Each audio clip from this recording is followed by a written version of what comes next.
विद्या भारती की online class में आपका स्वागत है। आज हम कक्षा 9वीं में विषय संस्कृत में द्वितीय पाठ प्रश्नोत्तर का अध्ययन करेंगे। इसके कुछ प्रश्नोत्तर 4 तक पहले करवाए जा चुके हैं।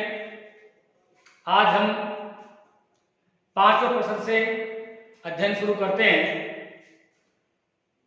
हमारे दूसरे पाठ का 5वां प्रश्न है प्रकृति प्रत्यय विभागम कुरु। हमारे पास जो शब्द है उनकी हमें प्रकृति और प्रत्यय अलग करके बताना है। अब जो रोदितुम शब्द है इसमें कौन सी प्रकृति है और कौन सा प्रत्यय है? तो रोदितुम की प्रकृति क्या हो गई? रुद्र। और प्रत्यय कौन सा हो गया? तुमुल। इसी प्रकार दृष्टवा शब्द में प्रकृति हो गई दृश्य और प्रत्यय हो गया तत्वा, तब जाके बना दृष्टवा।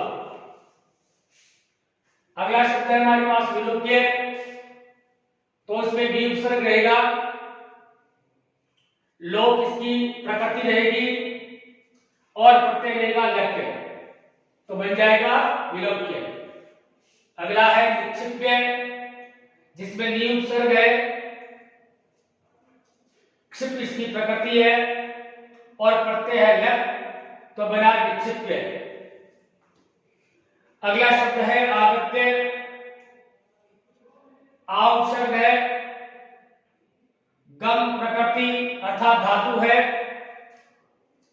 और प्रत्यय इसमें लक्ष्य है, तो शब्द बन जाएगा आगत्य। इसके बाद अगला शब्द है सहित्वा। सहित्वा में प्रकृति रहेगी सी, प्रत्यय रहेगा तत्वा, तो बन जाएगा सहित्वा। अगला शब्द है लघुतमम। लघु इसकी प्रकृति है और तमम इसमें प्रत्यय, तो शब्द बन जाएगा लघुतमम। ये था 5वां प्रश्न। अब चलते हैं 6ठे प्रश्न में। अधोलिखितानि कथानि कै का और कम का कथयति। अर्थात नीचे लिखे गए, अधोलिखितानि मानी नीचे लिखे गए कथन जो है वो किसने किसको कहा, ये बात पूछी। तो इधर कथन लिखे हुए हैं, यहां पर किसने कहा और यहां पर किसको कहा, ये बात लिखी हुई। पहला है पूर्वम प्रातरा से क्रियता, पहले सुबह का जलपान कीजिए, ये बात किसने कही? स्वर्ण काके ने कही और किसको कही? बालिका को कही। अगला है सूर्या तपे तंडुलान ढके दो रक्ष, सूर्य की धूप में चावलों की पक्षियों से रक्षा करो, ये बात किसने कही? निर्धना वृद्धा,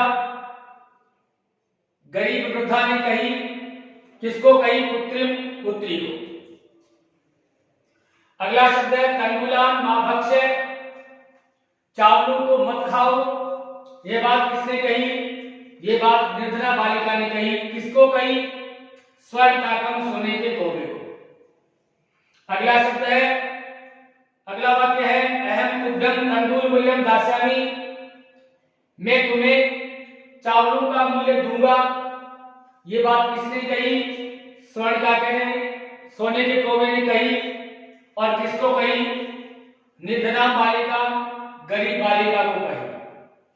अगला शब्द है, अगला कथन है भो नीच का अहम आगता मय्यम तंडुल मूल्यम प्रेक्ष, हे नीच कौवे मैं आ गई हूं, मुझे चावलों का मूल्य दो, ये बात किसने कही? गर्विता बालिका, घमंडी बालिका ने कही। किसको कही? स्वर्ण काकम, सोने के कौवे।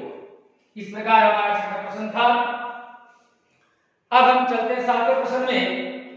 उदाहरण अनुसृत्य कोष्ठगतेषु पदेषु पंचमी विभक्ते प्रयोगम कृत्वा रिक्त स्थानानि पूर्य, अर्थात उदाहरण का अनुसरण करके, एक उदाहरण दिया गया है उसका अनुसरण करके कोष्टक में दिए गए पदों में पंचमी विभक्ति का प्रयोग करके आपको रिक्त स्थान की पूर्ति करनी है।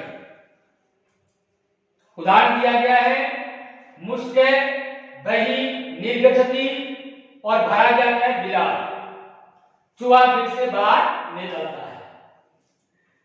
अब अपने को आगे जो कोष्टक दिए गए हैं उनमें शब्द दिए गए हैं, उन शब्दों में उदाहरण के हिसाब से पंचमी विभक्ति का हमें प्रयोग करना है। जैसे बिलाल में पंचमी है, उसी प्रकार जो शब्द दिए गए हैं उनमें हमें भी पंचमी विभक्ति का प्रयोग करते हुए रिक्त स्थान की पूर्ति करनी है।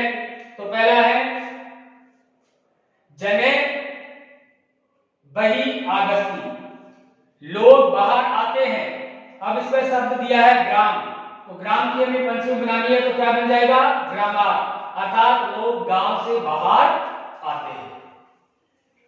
अगला है नद्ये निसरंती, नदियां निकलती हैं।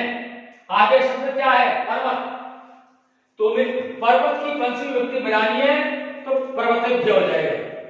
नदियां पर्वतों से निकलती है, नदियां पर्वतों से निकलती है। वैसे ही पृथक में अलगाव में पंचमी का ही प्रयोग होता है, नदियां पर्वतों से अलग हो रही है तो पंचमी विभक्ति का प्रयोग होगा ही, और साफ निर्देशित भी है कि आपको पर्वत शब्द की पंचमी विभक्ति का प्रयोग करना है। अगला है वृक्षात् पत्राणि पतन्ति, यानी आगे वृक्ष शब्द दिया गया है, वृक्ष की पंचमी क्या होगी वृक्षात्, अर्थ क्या हो जाएगा वृक्ष से पत्ते गिरते हैं, ये भी पंचमी का प्रयोग है पृथक में अलगाव में, वृक्ष से पत्ते गिरते हैं। अगला है बालक विवेकी, बालक डरता है, आगे शब्द दिया गया सिंह, अब सिंह की पंचमी विभक्ति का प्रयोग करना है, तो पंचमी का क्या हो गया सिंहा, तो इसमें भी बालक सिंह से डरता है। इसमें व्याकरण का नियम है कि जब भयभीत होने का जहां काम होता है वहां पंचमी का प्रयोग होता है, तो बालक क्या है शेर से डरता है, तो पंचमी का प्रयोग होगा। अगला है ईश्वर क्लेशात् त्रायते,